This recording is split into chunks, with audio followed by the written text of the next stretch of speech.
What you want, when you want it, where you want it. This is The Mesh. Carolina Barbecue Festival's 5th anniversary will be the Queen City's biggest barbecue party yet. 30 pitmasters, 3 big events, and it all gets started with the barbecue brunch, brisket and biscuits. Expert barbecue pitmasters team up with Charlotte's top chefs to create a curated food event in partnership with Savor Charlotte. Brisket and Biscuits, March 28th at Town Brewing in Charlotte. Reserve your tickets right now at CarolinaBBQFest.org. To discover other features in Savor Charlotte's March culinary adventure, visit the Eat and Drink menu at charlottesgotalot.com. Today, we turn our attention to South Carolina and the barbecue traditions of the Palmetto State. Our guest today has captured the signs, symbols, and stories from the South Carolina barbecue pits and compiled them all in a new book.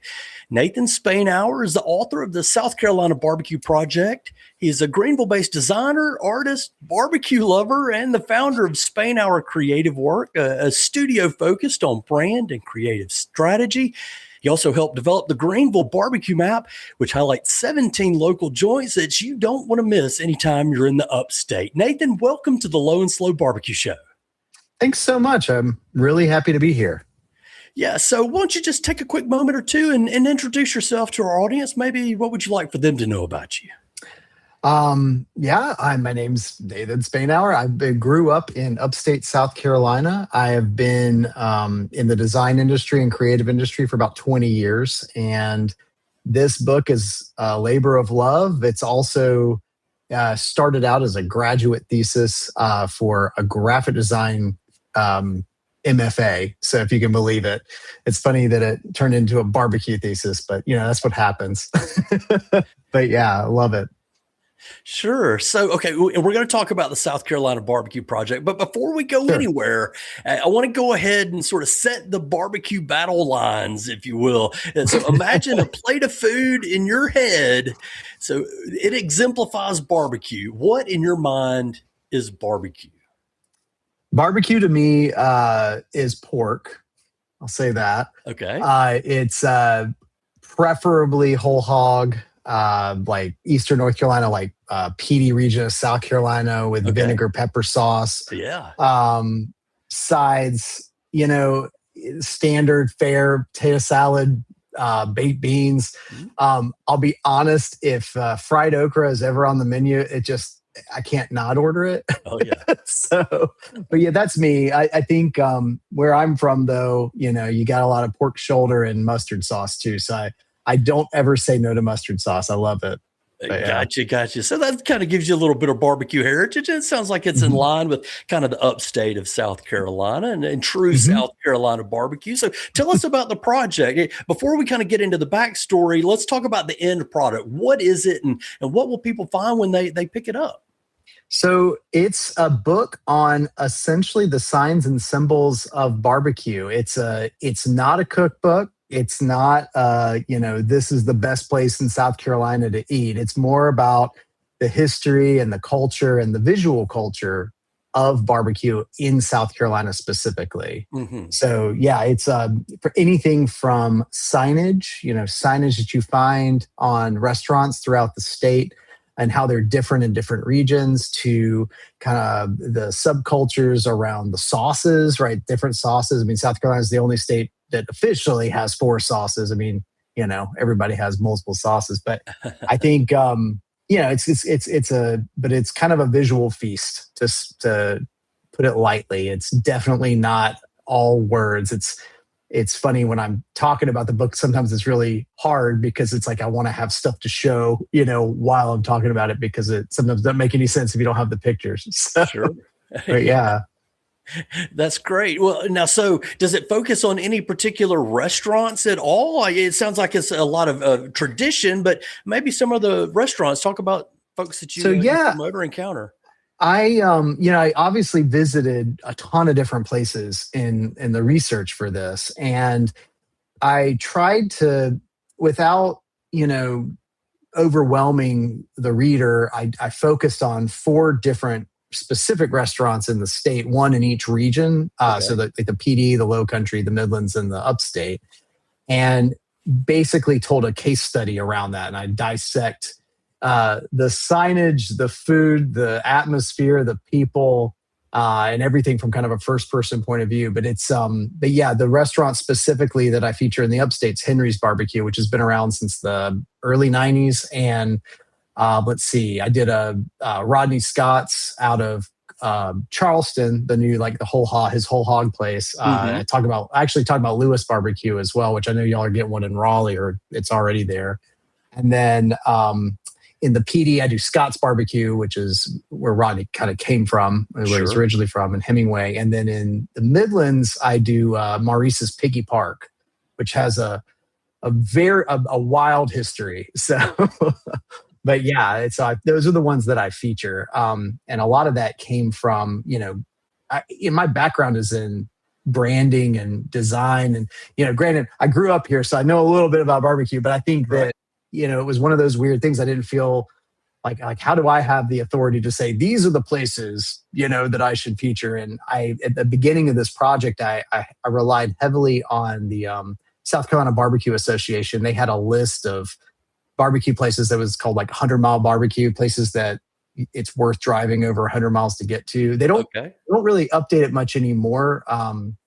But it does still exist online on the Destination Barbecue website. Like there's the blog. I kind of went off of that. I kind of started there. I felt like, well, these guys know, they know what they're talking about. So I figure if I picked anything off of that, I'd be safe.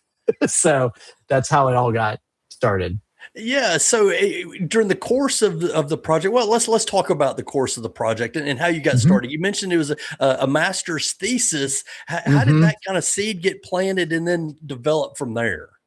Wow. Yeah. It's kind of a wild story. It's one of those things you just kind of, I look back on it and it's funny how you just kind of fall into things, But no, it started as an independent research project, real nerdy, on the study of place and memory and how they're connected to each other, like physiologically in your brain. Like like when you go to your childhood home and then all of a sudden memories just kind of come up out of nowhere that you may not have remembered before. All that's kind of connected. And so I started kind of researching that. And one of my mentors and advisors was like, this is really interesting and cool, but why don't you try to make it more personal? And so that kind of sent me down this road of studying the South and where I'm from, and all the different idiosyncrasies that come with that, and what is special about it. And I was studying cuisine, right? Because if you think about culturally, not only with the South, but anywhere in the world, cuisine is a big, cultural kind of lodestone, so to speak. And I landed on barbecue because there was one question that kept coming up for me, and coming from a design background, I was like, why is it that when you think about a ramshackle shack on the side of the road that's a barbecue stand, and you pair that with a bright and shiny brand new barbecue restaurant on Main Street in downtown, that everyone generally knows that ramshackle shack's going to have better food. Yeah. Than the one that's that good stuff is. You got it. And so someone who's made their career in making those bright and shiny restaurants stand out, it makes me wonder. I was like, well, what is it about this that attracts people to it? So it was that question paired with the study of nostalgia and memory and place for myself, put those together. And it was the obvious answer was to go and study barbecue restaurants. So that's how it started. That's an interesting path. Well, you mentioned that the folks that you sort of isolated for each of the regions, Henry's and Rodney Scott's and Piggy Park. What is your nostalgic barbecue favorite? What is that one that you connect in your mind with those emotions and those feelings and those things that you think about? What's the brand that flips the switch for you when you go by? Man, it's amazing because for me, when I grew up with barbecue, it was there were a couple different things that come to mind. One is honestly going to friends' houses, doing a pig picking or something where they smoke the pig all day, Yeah. and then you go at Home, night with a bunch of people home stuff's the and you best. gather. Yeah. Yeah. So like that, I think for me is probably what I remember the most. But around here, the one that strikes a chord for me is a place called Mike and Jeff's, and it's on the cover of the book. And that's actually why I put them on the cover. I didn't use them as the case study for a variety of reasons, but they needed to be featured somewhere because of that. But they are like the quintessential. You look at this place and it's like hand painted window signage. It looked like the same van has been parked in the front for the last 20 years and never moved, and the smoke's always coming out. The smoker's actually in the front of the place, and Jeff's there smoking the pork all the time. And it's run by his family. His daughter runs the place. His mom is a server there. And she was there the other week when I went. She said herself, she doesn't eat much barbecue anymore because after you've been doing it for 30, 40 years, like serving it, you just kind of get sick of it. No, don't say that. Yeah, I'm not. I was like, well, it's a shame you're missing out. but that's the place that kind of comes to mind for me when I think about like what is the quintessential barbecue joint that I would like send people to if I wanted them to like get the whole experience. And Mike and Jeff's is it. And you can see Mike and Jeff's, as you say, on the cover of the book. It's at bbqproject.com for the South Carolina Barbecue Project. And that's the book that we're talking about. And it's coming out in March. Tell me a little bit about getting it published and how folks can get a hold of it.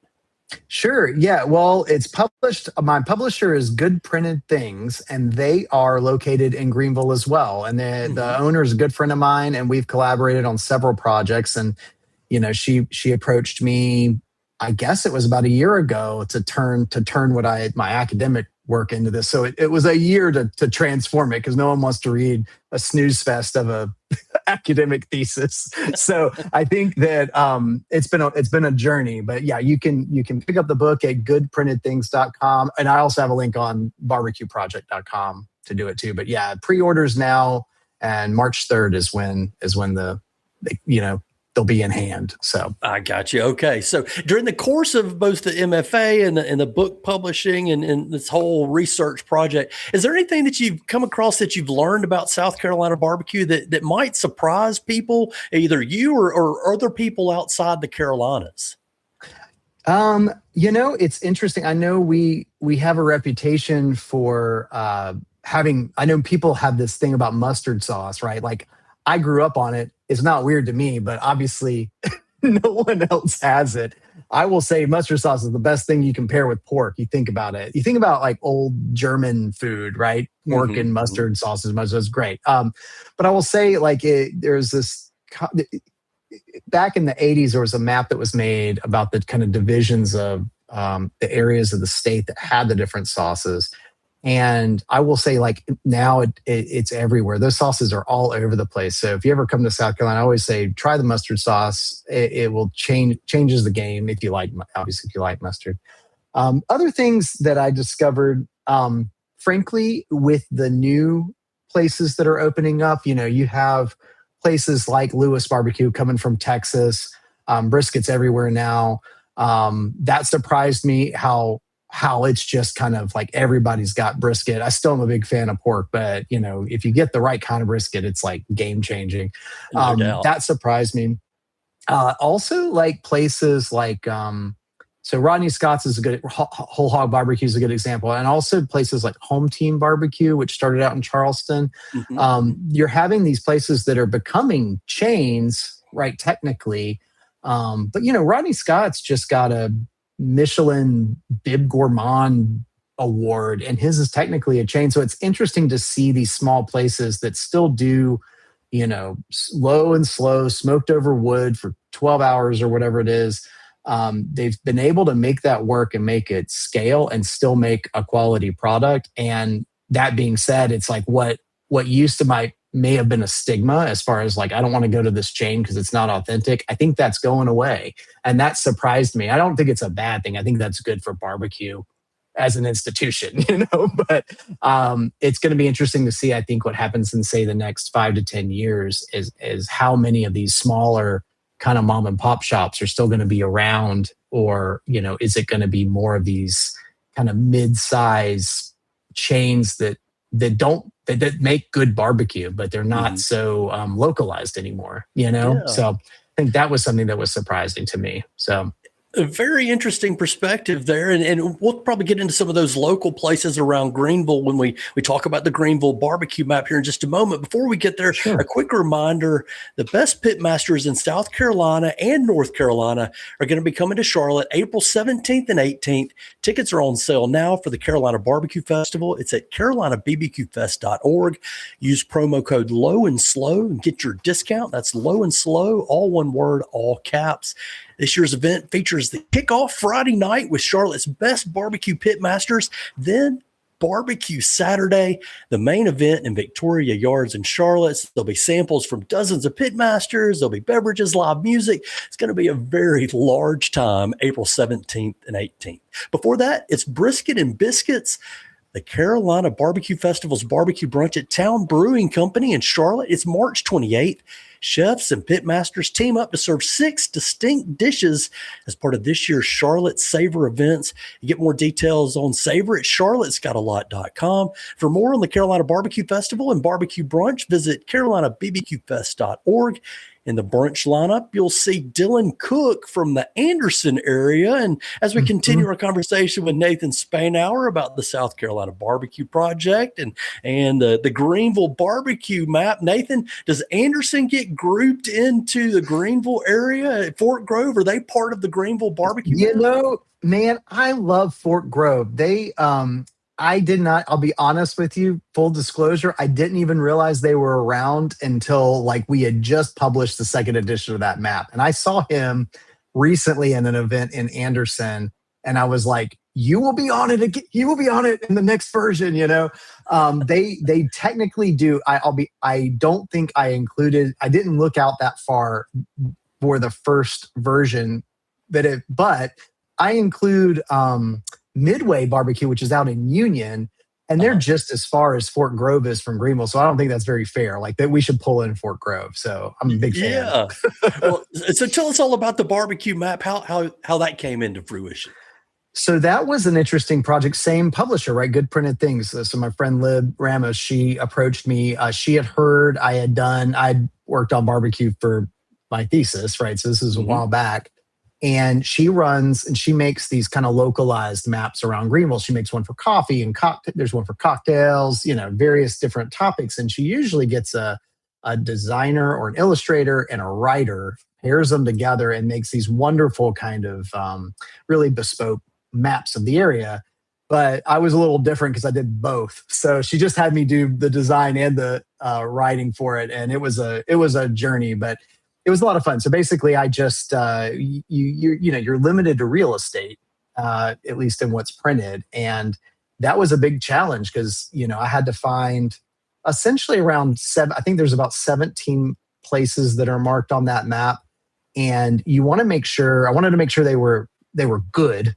Number one, like good barbecue joints that did it. But my restrictions I put on myself is obviously, if at all possible, it was always wood smoked, no gas. And then ideally no chains, specifically not necessarily no local chains, but no out-of-state chains. So we have a Moe's barbecue in town, which is good, but they're Alabama based. And so I didn't want to pull them in when there were other local places. And then the other thing was, radius and distance from Greenville proper. And I think once I started getting out of the city center, it's the places that I included were only kind of the exceptional places. I didn't want to pull in all the little pigs around here. Granted, they're not really wood smoked anymore, but but I think that's when I started getting into places like Midway Barbecue. There's a place called Circle M Barbecue, which is out towards Clemson. And they do whole hog, and it's one of the only places in the upstate you can get whole hog. So I was kind of I needed to include them. I felt like it was a must for people that had never been. And in Anderson, I would totally put Fort Grove on there next time. But I think this time I had Smokin' Pig, which is a popular place around the area. It's kind of like one of those places it's a credibility check, right? If someone picked up the Mac and Smoking Pig wasn't on there, they would just put it down, you know? So Yeah. those types of things. But yeah, it was a lot of fun to put together, but it was interesting. It was tough because there's some people I had to take off because of, there's only so much room, and I wanted to make sure I had a good variety. Like there's one on there that I feel very strongly about, but I know some people are probably questioning it. It's a local place called Local Q, which is a pool hall. But their That's okay. barbecue It is, qualifies. it's fine. I just love the name, right? It's like a good play on words, but they do barbecue, but the barbecue was fine. But what was out of this world were their wings. They do smoked wings, and they were phenomenal. And I felt really good recently because I saw Southern Living or someone like Southern. I don't want to like quote. So they had just written them up as having like they were on the list of like best wing places, and I was like, good. I feel good about my decision there. but yeah, no, there's all sorts of places like let's see, a lot of places in town. I did put Lewis on there, even though they're John Lewis is from Texas, but technically, Lewis is based out of Charleston, so it follows the rules. Chain. Yeah. I felt awkward at that at first, but all my other good places still made it. But it was a lot of fun. It was a journey, to say the least. Sure. And you say 17 places, and you think, wow, that seems like a lot inside just Greenville. But I guess if you expand it out, maybe it's not really that so many after all. It isn't, and that's the thing. It's in Greenville City proper. Yeah, that would be tough. And honestly, there would be a lot if there were, if you restricted it that much, you'd have places that wouldn't quite pass muster. Not necessarily even with the quality of food, but just if anyone would even consider them a barbecue joint. You know what I mean? So yeah. I think that was why we decided for the barbecue map specifically. We kind of just pulled it out, and people will drive. They'll drive a long way to get good barbecue. So sure. I think most of the furthest one, maybe 40 minutes out. So it's not too bad. That's not bad at all. And you can get that at goodprintedthings.com. Just look under the shop area and you can find the Greenville barbecue map. And Good Printed Things has a lot of other maps, like you said there, Nathan, as well as, again, the South Carolina barbecue projects at bbqproject.com. You can get all the details there. You mentioned Mike and Jeff's around Greenville, I think, are the place that you have nostalgia with. Any other places like from that list? I don't think you rank them. You probably just locate them. But do you have a favorite or two in the city? In the city, honestly, and people might roll their eyes if I say this, but like Henry's Barbecue, they're fantastic. They've always been pretty solid, and it's that type of place. They do pork shoulder, right? And they cut up. They're pretty known for cutting a lot of the fat off it and all that. But they very consistent. And the place that's near downtown is so quaint that anyone coming from out of town, it's like the place you take people that are from out of town if they want to try barbecue, and this is the first time they're in South Carolina. It's like, all right, let's go to Henry's, because they'll get the experience. So I always recommend Henry's, and obviously Mike and Jeff's. But I'm trying to think. Like the other places that are dear to my heart that aren't in Greenville would be one of the two other places I mentioned before, but one would be Circle M out in near Clemson, just because they do whole hog and it's hard to get. And if I want whole hog, I have to drive out there. And then Midway Barbecue in Union, they have some of the best hash I've ever had. And it's beef hash. It's not pork, which is interesting. And I from what I understand is if you move down I-26 to different places towards Columbia, it turns more into pork, the hash does. So you it's like the hash belt or whatever you want to call it. Yeah. but there's a tomato belt and a mustard belt and a hash belt as well. You got it.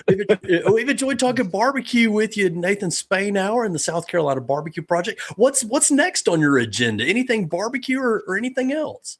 Well, honestly, launching the book's kind of the priority, right? And we're going to get that out. But I think right now I've been keeping myself busy with making kind of supplemental material for it. A lot of the early readers of it have really commented on some of the visuals in there. So I was like, that's an interesting, I'm so used to seeing them, I see them all the time. So it doesn't really register for me, but people have said it enough. I'm starting to make like larger scale posters and kind of different print pieces available because people have asked for them. So that's kind of my next project. And then I'll probably do some, like the next book on my list is, it came from the barbecue research initially, and it was a survey I took years ago that's been continuing on Facebook and other online platforms of just people sharing barbecue memories, just anonymous and not anonymous, and starting to get quite a collection. And it's one of those things I don't think we speak about. Like, it's not talked about all that often. Like the guy that used to come to my hometown when I was growing up, and every summer we'd have the picnic, and so would come and smoke a hog for 12 hours, and then we'd do this, and I look forward to it every year. Like those kind of stories. Yeah. So I'm probably going to do a compilation of those next. Just kind of, it makes sense, kind of moving down the line there. Yeah, very cool. So you've been very generous with your time. You've allowed me a chance to kind of pepper you with questions. Nathan, I want to give you an opportunity to talk about something you want to talk about.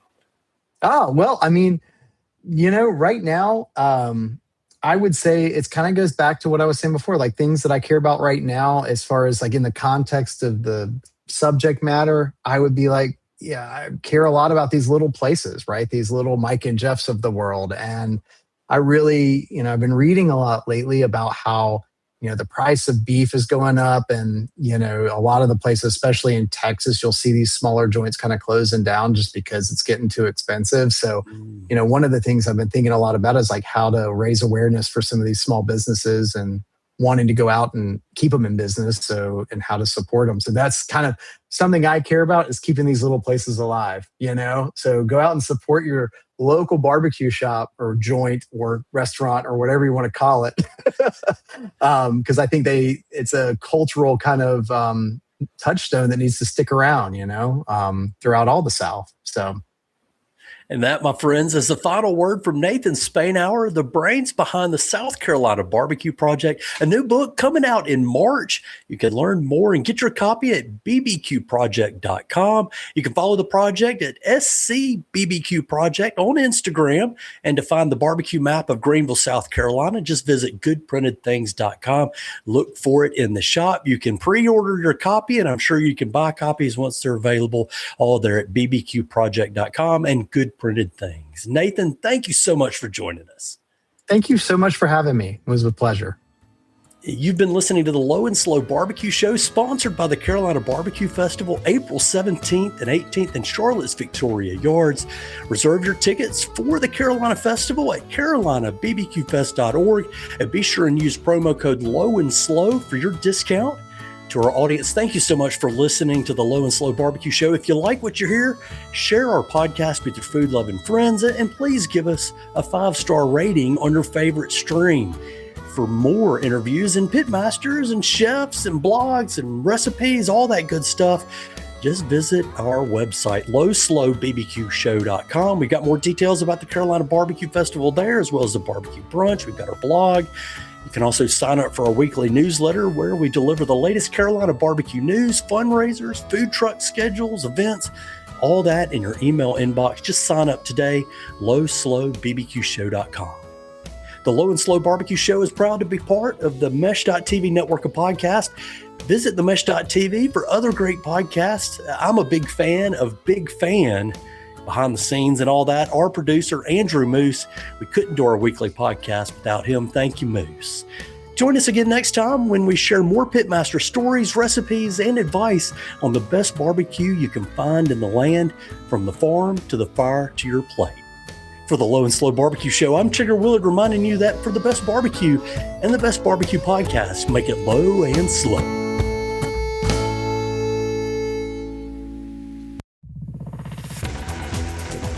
You've been listening to The Mesh, an online media network of shows and programs ranging from business to arts, sports to entertainment, music to community. All programs are available on the website as well as through iTunes and YouTube.